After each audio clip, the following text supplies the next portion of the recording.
This year might have been the hardest, most traumatic time of my year. Like, if you know, my husband had to go in a medical coma right before, a month before I had our last son.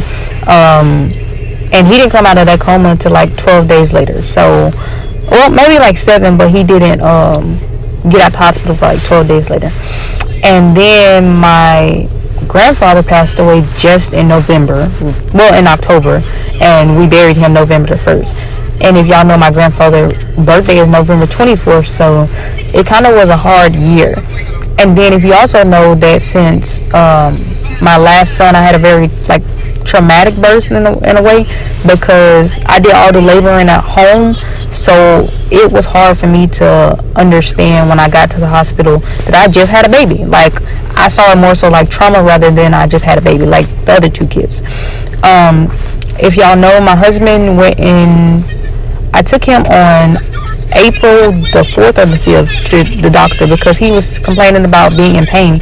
But we later found out that he had pneumonia, and not on top of that, he had diabetes, and we didn't know for like months. So when I took him to the doctor on April the 4th or 5th, they gave him a steroid, and if you know, you're not supposed to ever give a diabetic a steroid shot. So it just made it go, his levels extremely high. He had got to like 942 when I initially brought him to the hospital.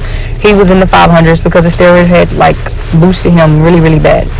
So for the first, like, from April the 6th to April the like 12th to 13th, he was in a coma.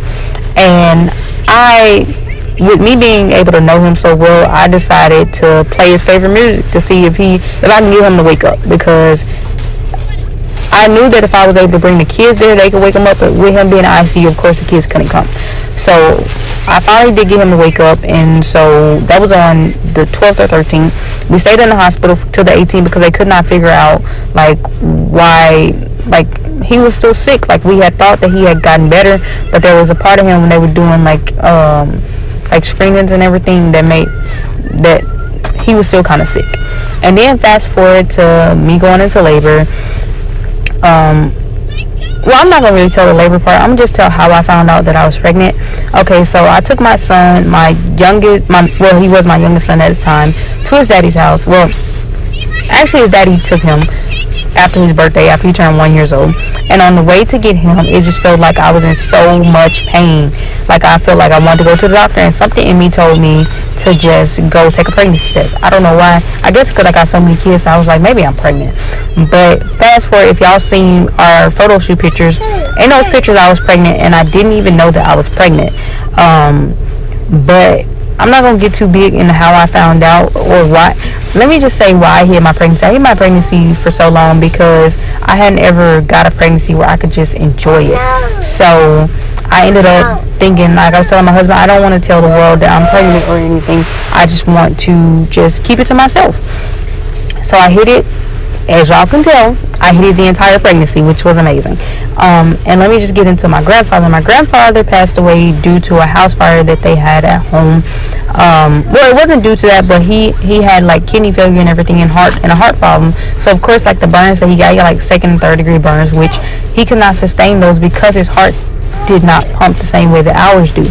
So he kind of had a harder way of healing. But I can say that my grandpa, he lived his time. He would have been 85 last month. He died at 84, a month before his 85th birthday. But I can say I'm thankful for everything. My grandpa has been looking over my kids ever since the day he passed away, and I'm thankful for that.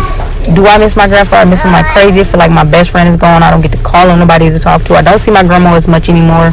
Not because I don't want to, but because of things that went on.